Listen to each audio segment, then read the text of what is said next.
Joe Biden has quietly allowed Kiev to use American weapons to target targets within Russia territory. This is scary, fellas. What's up, everybody? I hope you're doing good. It's not a beautiful day because this is not very good news. So the United States of America, for a while, for those of you who have not been following, have supplied weapons to Ukraine in its war against Russia. They've sent long-range missiles. They've sent many things, but they did not allow them to use them in Russian territory. Because as Russia expressed themselves, hitting Russian territory with weapons coming from America or any other country will be declaring war against Russia.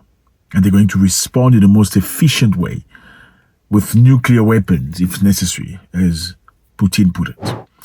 So America was complied, was sort of pushed to give weapons to Ukraine, but in one condition. The condition was clear. We're going to give you the weapon. You can fight against the Russians. You can resist.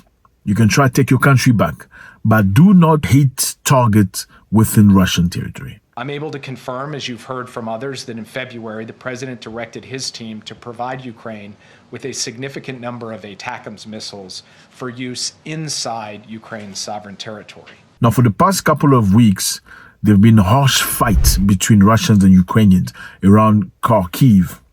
You know, sometime many months ago, Russians went through the entirety of Ukraine. They were in Kiev, in fact, until they were pushed back or they retreated, they restructured. Basically, what happened was Russians got into Kiev, very close to Kiev. Then they had a discussion with the Ukrainians. They sort of had a negotiation deal where they were going to be talking with Turkey, helping them have a negotiation. They sort of discussed. They were like, okay, let's finish the war right in the beginning. Then what happened next was the ex-prime minister, David Cameron of England, came to Ukraine and had a discussion with the Ukrainians. And this is Putin revealing. After he had a discussion with the Ukrainians, they then refused to negotiate with Russia. Obviously, David Cameron said, we can supply you with weapons. We can supply you with things that you need to continue war. Are your strongest supporters. And as I said to your foreign minister, we come not just as friends, we come as partners. How can we work together over this year, militarily, diplomatically, politically, financially, to support you in all the ways that we can? I think the package we announced was important, not just because it was the biggest package of gifted weapons that we've done so far. I think it was important because it was saying, look, this £3 billion, it's not just this year, it's next year, it's the year after, it's as many years as you need it. So it's just as we were the first to do the weapon supply and the training, the first to do the security agreement, the first to do this multi-year package, because I think we can use that not only to help you, but to say to other countries, this is the future, multi-year packages to show Putin that we will, not be waited out here and we will back you for as long as it takes. Now, after that, many things have happened. What has happened is that the Ukrainians have asked weapons from America and from Europe. In the beginning, we're scared to send the weapons to Ukrainians, knowing that by sending weapons to Ukrainians, you are sort of declaring war to Russia. You are becoming a clear enemy to Russia. And Russia is nobody to play with, obviously. But then America and Europe sent weapons to Ukrainians with one condition. We're going to send you weapons.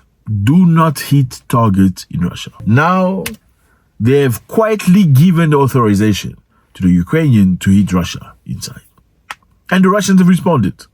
They say if they try, if they dare, the Russians are going to hit in a very proportionate way. Make sure whoever supplied the weapons also suffer the consequences. Yes. They're even talking about hitting with some tactical nuclear weapons, like small grade nuclear weapons within Ukraine, just to send a strong message to Western nations that we can finish you if you try to do this. I feel like this is getting very serious. This is the headline. Joe Biden secretly allows Ukraine to strike within Russia. So Joe Biden, if he can do it secretly, he doesn't do it clearly. It's not on TV. It's not, it's because he understands the responsibility somewhere of allowing Ukraine to hit Russia territory. I mean, do Ukraine have the right to defend themselves? Everybody has the right to defend themselves if they hit the provoked. But the responsibility that comes with a potential nuclear war That is what everybody's fearing right now.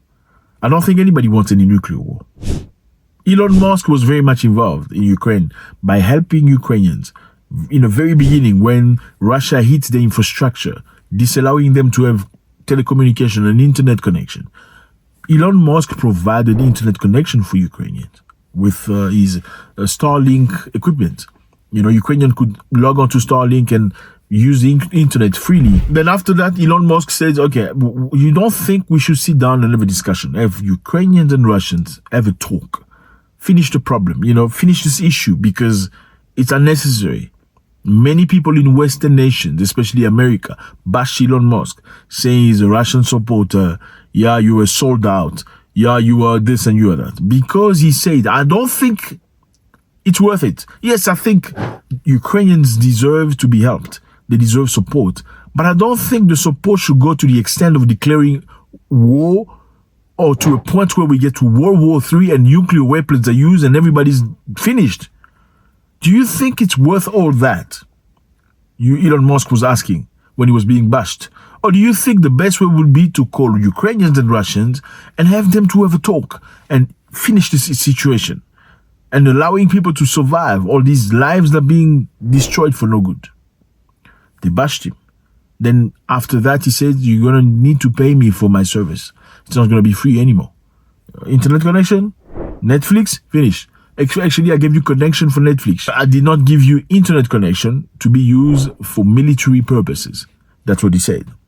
Now, America, France, Germany have also all come forward, allowing Ukraine to strike within Russian territory.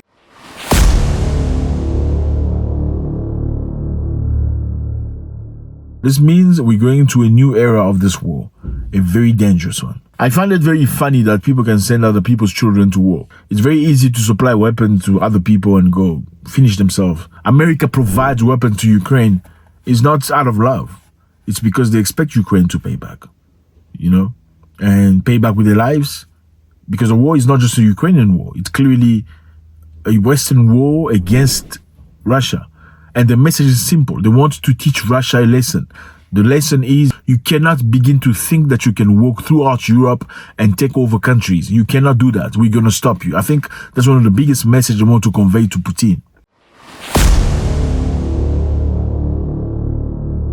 Yes, does Ukraine deserve peace? Absolutely. Does Ukraine deserve to defend itself? Absolutely. But within the frame of law. But do Ukraine and Russia have the responsibility to take care of the people and make sure there is peace? Absolutely. Is that an option that should be considered? Absolutely. France has allowed Ukrainians to use their weapon in Russia to hit Russian targets. How can we explain to the Ukrainians that we plan to defend these cities, for example around Kharkiv, if we tell them that it is not allowed to reach the points from which missiles are fired? We tell them, we supply you with weapons, but you cannot defend yourself. We must allow them to neutralize the military installations from which the missiles are launched, and mainly the military installations from which Ukraine is being attacked. We can understand that. Emmanuel Macron is not very happy with Russia, since Russia has been moving very much into African nations that used to belong to France in the past. Now they are cooperating with Russia, like Mali, Niger, and Burkina Faso. France is not happy about it.